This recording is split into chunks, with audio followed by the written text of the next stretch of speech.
This is the push stick that I use when I want to rip really thin stock safely on the table saw.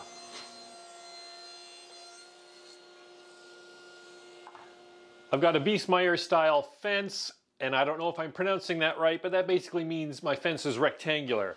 And this jig is sized so that it rides over top of it. It slides up here, keeps your hand up top, well away from the workpiece. You probably want a featherboard at the same time. This part of the jig is sacrificial, and as you can see, it's been well chewed up over the years. It was originally almost 3/8 of an inch thick, and now I'm down to probably probably something around a 1/16. So I think it's about time to replace it, and while I do that, I'm going to make a second one, and that one is going to be meant for taller stock. You see, this jig is really sized for, say, 3/4 inch stock. That's what it really works best with. You can lift it up with thicker stock. If I had a thicker piece, I can just put the jig higher, but I'm just going to make a second jig that just has a shorter wing on it. And yes, I know, without too much fuss, I could probably come up with some sort of a mechanism to make this adjustable, but when it comes right down to it, it's just 3 boards and a handle that are banged together, so it's far easier to just make a second one for those times that I need it. First, let's see if I can just knock this free. I hope I didn't use glue, but I don't remember.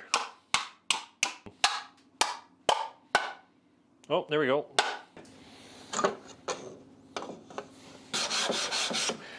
Luckily, I did not use glue last time, or if I did, not much. Got this cleaned up, and now I'm ready for a new piece. So it's a little beat up, but I can still use this as a pattern for my next pusher stick.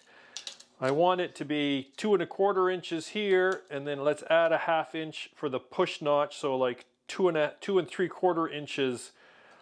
And for the skinnier one, I'm going to just take 1 inch off of that. For the replacement, I have some underlayment plywood, which is 3/16 of an inch thick. And I'm going to rip that to that 2 3/4, and then another piece at 2 1/4 for the skinnier one. And then I'm going to make a mark about 1.5 inches in from the one end.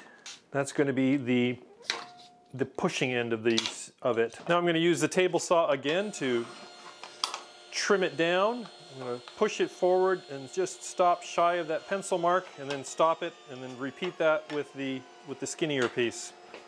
Then I'll clean it up with a little bit of handsaw work.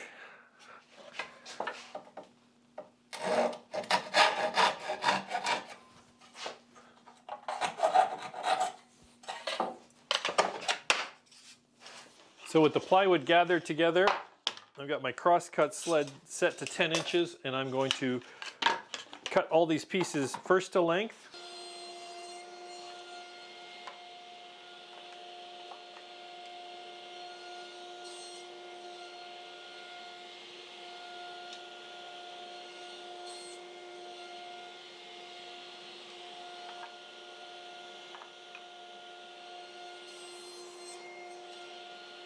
This piece for the side, and that's going to get ripped to 2.5 inches here.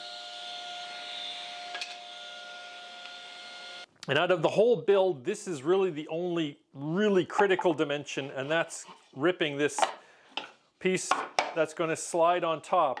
You want it to be the exact width of your fence plus a little bit. In my case, that's 3.5 inches, so I'm going to set this to 3.5. Just a generous 3.5, and then I will rip this, and then we can start putting things together. And I also need a handle for gripping, so I pulled a piece of scrap cherry out of the box, and I'm going to just put that right here behind it. I'm going to use the bandsaw to cut this out, but of course a jigsaw would work also.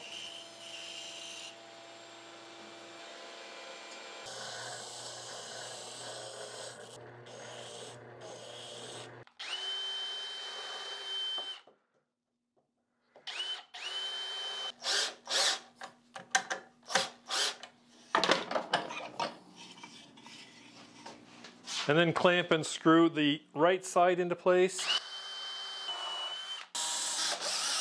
And then just the 2 sacrificial pieces need to be mounted. Quick change of plans. I made the sacrificial piece the same size as the other one, or at least I think I did, but when I was lining it up, it just looked a bit big. And so I'm just checking it against this piece, and I think I want to trim about 1/4 inch or maybe just 3/16 off of this before I attach it.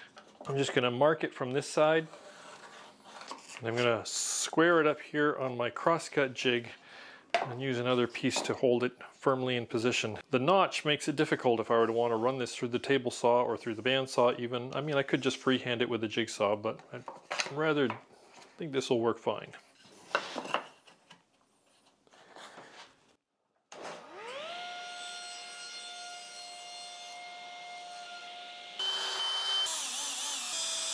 I ended up trimming this one also almost the same as I trimmed that one. So if I were ripping a thicker piece, I would use this one.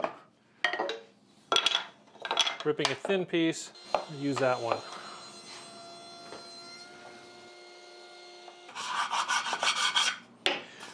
Okay, I had one, now I've got two. Quick, simple, versatile, easy to make jig for ripping, and I've lost it.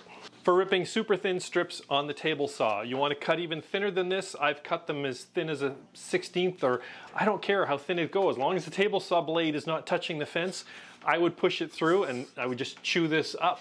It's 2 screws, easy to replace. And I know the elephant in the room is MicroJig. Somebody's going to ask about MicroJig. What about MicroJig? And it's like, the simple fact is I've just never owned one. I've never used one. I can't tell you anything about it. I've seen it on YouTube. It looks like a versatile, neat jig. I just always made do with cheap, easy to build, homemade push sticks. That's it for this one. See you next time.